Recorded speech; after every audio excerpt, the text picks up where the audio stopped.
Hi, everyone. We're just getting started here with a panel. Welcome to Digital Davos. And during this panel, we'll be talking about the flow of capital, which is one of my favorite topics for this year, 2023, given the market conditions, the macro trends that we're seeing today.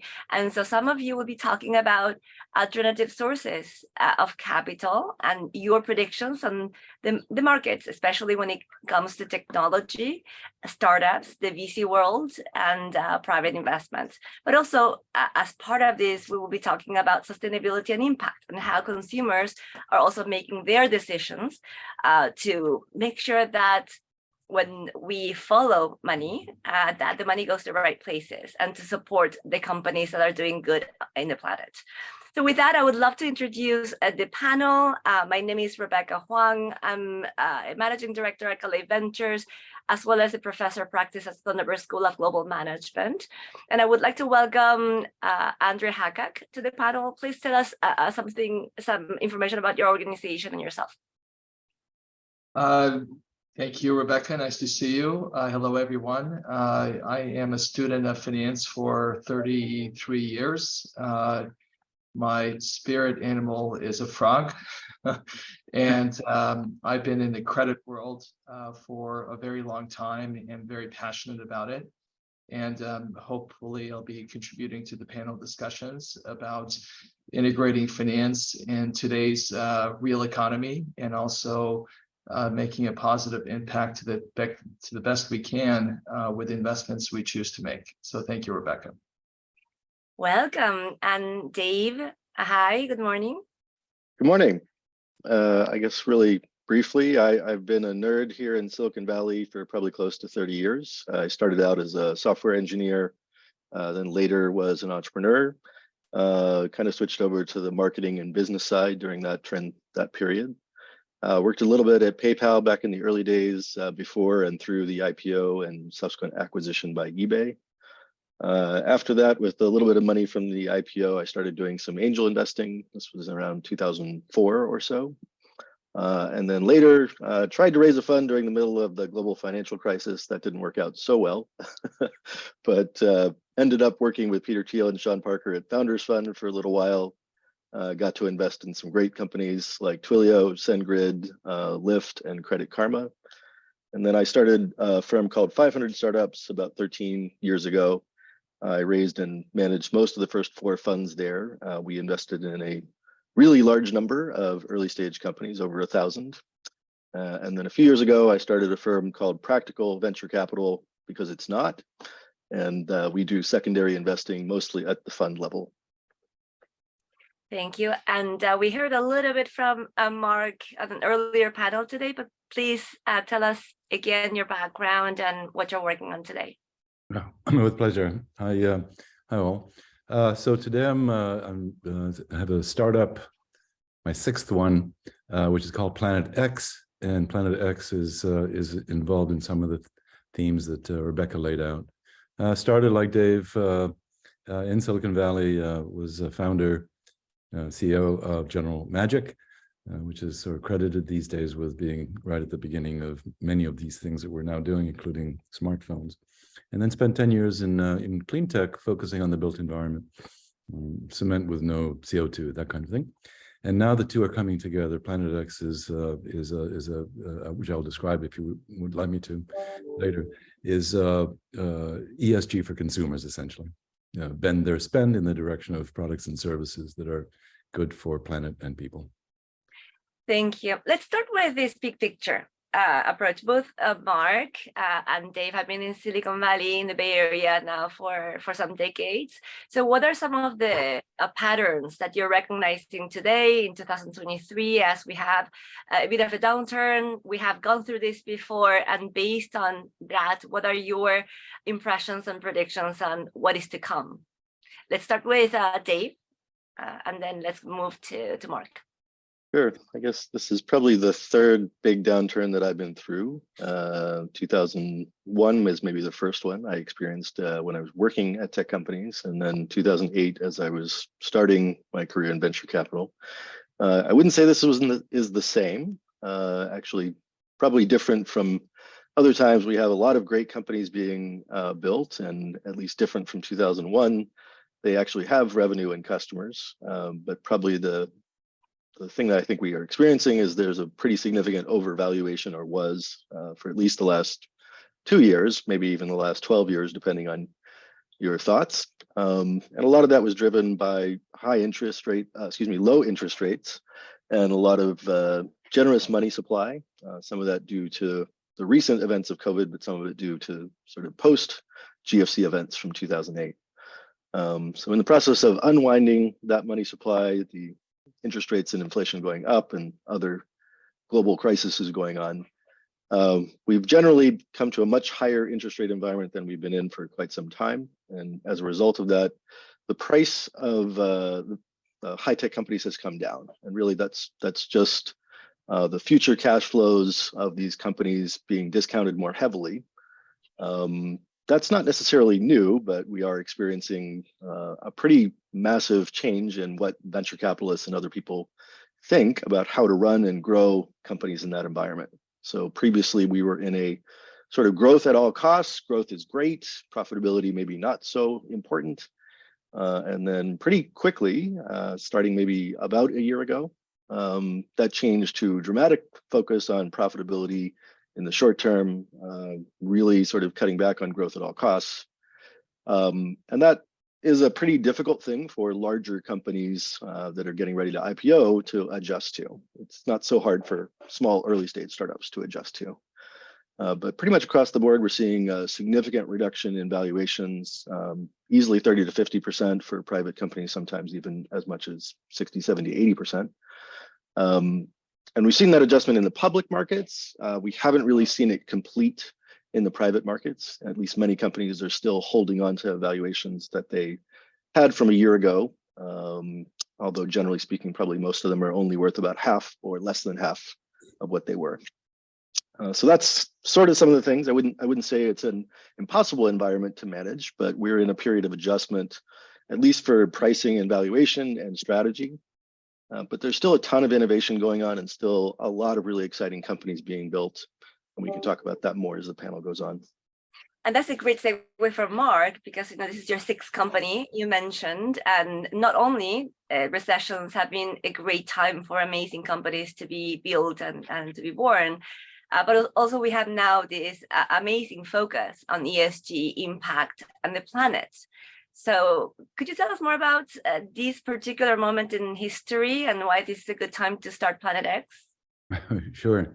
And continuing just a bit with what David said, there's also been a ratcheting of the cost of starting a company, particularly in Silicon Valley and in other places like Israel and even China, which is an inflation bubble in labor. In the mad rush, in the big giants, the big global platforms to grow, which now, of course, they're retrenching with cuts. Salary expectations, labor expectations just went through the roof, and they're ratcheting down more slowly than they went up. That's just a note. It's more expensive to start a company now than it was later, while the valuations are lower. So it's a bit of a challenge. But the fundamentals are the same. Is that as my friend Tony Fadell reminds us in his book, great book called Build, you should be in the painkiller business, not the vitamin business. And painkiller is something that you absolutely will do anything to solve. Vitamins are good for you. If you don't, if you miss one, no big deal. One of the pain points that's going to not go away is the damage, environmental damage, and attendant social damage, and the desire to actually do something for planet and people that works. And there are two kinds of investments that one can think of: professional investments, so on all the levels, all the institutional and personal and foundational levels, family office, something Rebecca, you're very expert in, but also what the consumer spends their money on is a vote, is an investment of a sort. And so, and no one is talking to the consumer about the trillions of dollars that are spent only in the United States that can be bent in the direction of products and services that are better for planet and people than not.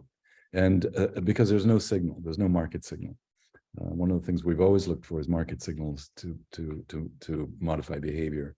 We're trying to create that market signal, let people know at the moment of purchase across all e-commerce platforms that they have a choice, and that this choice has different outcomes.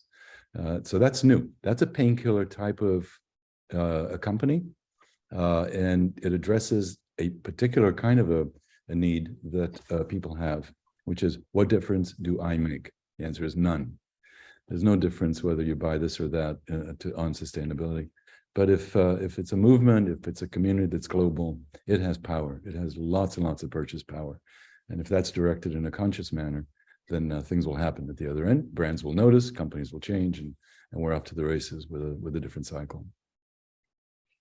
Andre, given this focus on ESG these days, and that it's top of mind for many of the founders starting new companies, and those are trying to survive the winter, where does the money come from? Normally, we have always looked at equity fundraising, equity-based fundraising, and during this panel, we'd love to discuss other sources of capital for companies that are trying to maybe not have down rounds or lower their valuations as they try to survive the next 12 to 18 months. So what are your thoughts on the role of leverage capital, debt, loans for companies, especially for impact-driven companies in the startup world? Rebecca, many years ago, I tried to do a rain dance and thought it would rain money, and it never worked for me.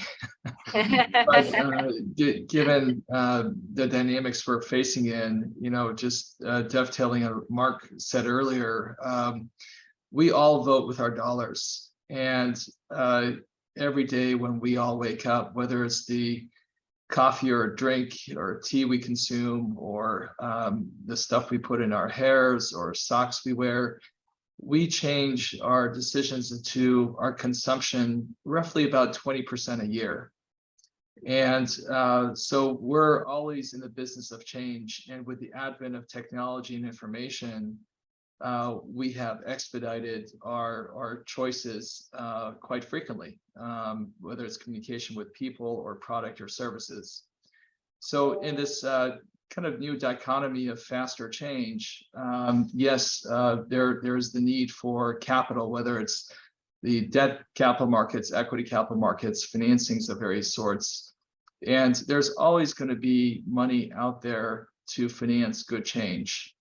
And so even though we may be entering into a recession, or we are in one, US, Europe is probably going to be a deeper one, there will always be money out there for good people, good ideas, products, and services. So the general flow of capital is supply and demand driven. I would recharacterize what Dave said earlier, is the risk premium for equity capital has increased. That could be due to inflationary pressures. It could be due to many thousands of variables that go into this crazy equation, that there's no right or wrong answer, but there's always money available, debt or equity, for good ideas and good companies. There's creative solutions for debt financing as well. We have financed, over $6 billion and ESG-oriented debt, maybe much more than that, but I know 6 billion I can stand on.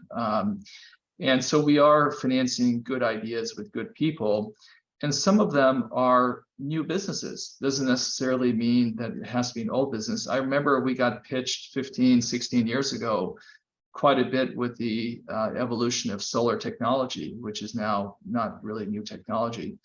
And a lot of people came to us with these wonderful product ideas and how it's going to change the world and reduce the carbon footprint.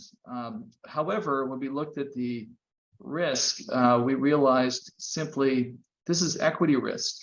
And it wasn't until we figured it out that we have to tie this energy to the grid and rely on the credit quality of the utility company, this little thing called a power purchase agreement.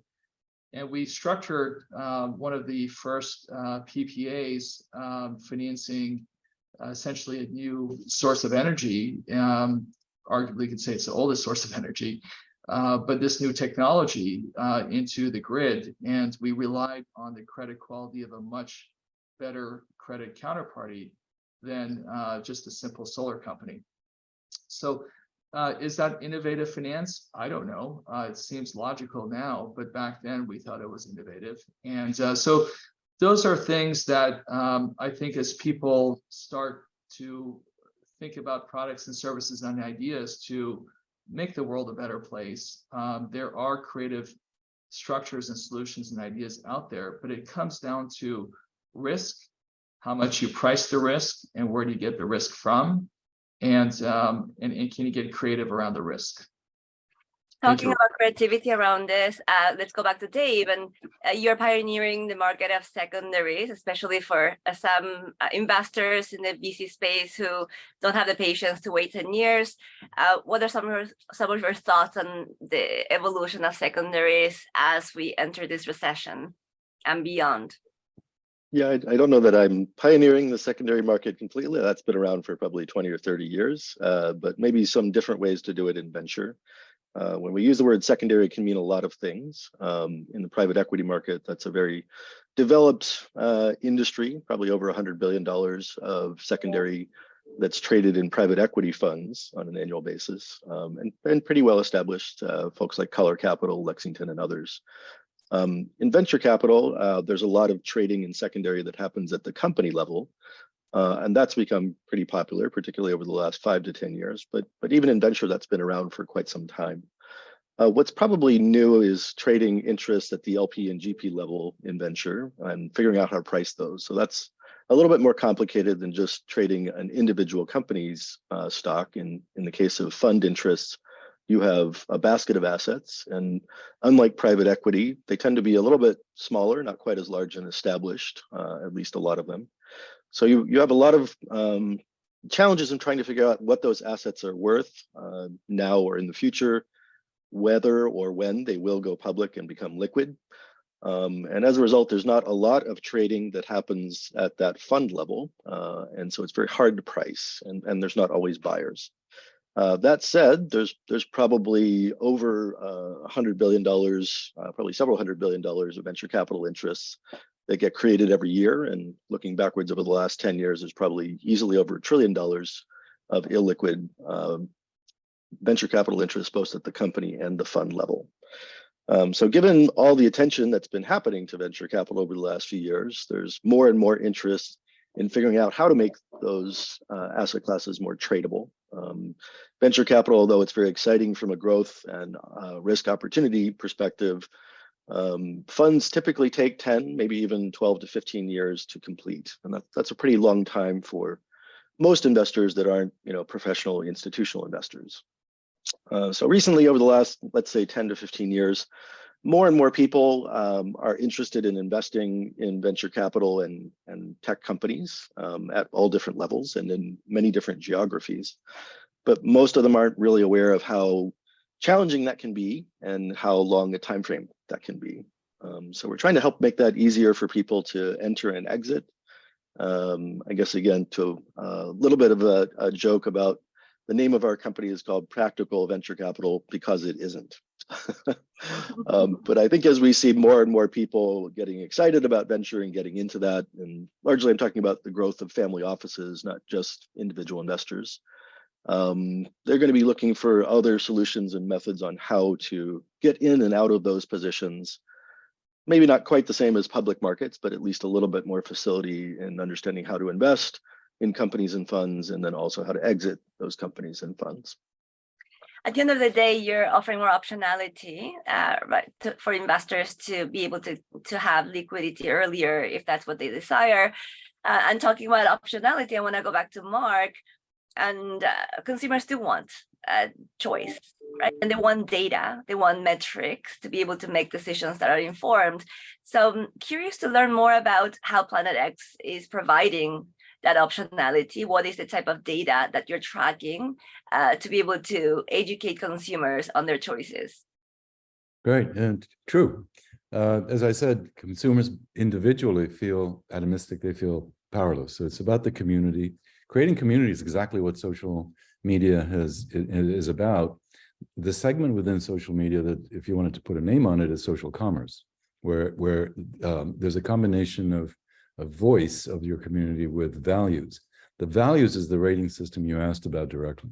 The rating system is a score. It comes out of well over 500 billion data points now. It's data science driven. And at the end of the day, it's what you care about. It's put your money in things you care about, buy stuff you care about. So if one person cares about carbon and the other person cares about child labor, it will be known easily, quickly, efficiently. Consumers are impatient. That this product and what you care about is much, much better than that product, and give them a choice. Ignore the choice. Data say that over 60% of the people, if given a really simple choice, will exercise it, particularly Gen Zs and millennials. And David, you're throwing around trillions. We cannot get the TAM of Gen Zs and millennials who are interested in these issues, these sort of planet and people issues, under $3 trillion US. Gen Zs, that's our target. But they need something really simple and really fast in the context of social commerce, where they have the voice of the community behind them. So what Planet X's strategy is: surround the person with 3 V's: values in the score, value, cash. We will actually reward with cash back purchases that are advantageous. They have a high ESG score, but in our terms, simply a Planet X score, and voice. So those 3 things, and we believe if we bring those 3 things to Gen Z in a very simple, straightforward way, they will exercise the optionality you asked about. They'll simply go, "I'll buy this, not that." It's that simple. And for them, at the point of sale or the point of search and discovery and purchase, anywhere in that journey, and we begin to bend some of that $3 trillion, and brands will notice. They will notice, because one of the things that they don't understand is how to get to Gen Zs, how to capture that market share efficiently, how to do the customer acquisition efficiently, and then how to retain loyalty. And this is a pure machine, business intelligence machine. Will give them those data. That's our strategy. Now we have 1 minute left, so in 20 seconds or less, I want to ask you one last question. Are you optimistic about the next 18 months? Yes or no, and why? Let's start with Andre. Absolutely, you have to be optimistic. So the rationale why is because you have to believe in good things, good people, good spirits, good ideas, and changing the world is part of our evolution that we've already it's already set for us. So the answer is absolutely yes for everyone. Dave? Well, I guess I'm not sure I want to be completely irrational about my optimism. I think there's a ton of opportunity again, but the price of that optimism may have changed dramatically quite recently. So I think figuring out what to invest in, there's plenty of choices and plenty of things to go build and start. But figuring out what the right price to invest in, where at least investors can make a reasonable return, is worth a good bit of caution right now. And I think, as I mentioned, we're in a significant repricing that's starting to happen. I would expect that will still take another 12 to 24 months to go through in the private market. So again, although the public markets have reset and new rounds of financing in the private markets are happening at more reasonable prices, there's still a lot of companies that are priced at last year's irrational prices, which I wouldn't say are a good investment for everyone. So I would say, yes, I'm optimistic, but I'm careful about price. And I would say until we see the IPO market come back and until we have more pricing information, it's going to be challenging for a lot of people and companies over at least the next, let's say, 6 to 18 months. Thank you. And Mark, let's wrap up the panel with your comment. Yes, optimism, because cycles, the duality of progress and going backwards, the zigzag, the chaotic nature. If you step back, it's actually persistent. People, societies, countries, regions will go right to the brink of a problem, whatever it is, and then pull back, and a new cycle starts. So the duality of history writ large, whether it's several hundred years back or many decades back, always says there are cycles. And one has to believe in something that has not happened, which is a complete discontinuity, where it goes down, becomes apocalyptic and dystopian. And it's good stuff for movies, but I think human nature, institutions, self-interest will pull things back, and not to mention technology. And with that, I want to thank our panelists today. Thank you so much for your time. A lot of interesting insights and forecasts for the future. Thank you so much. Thank you. Okay.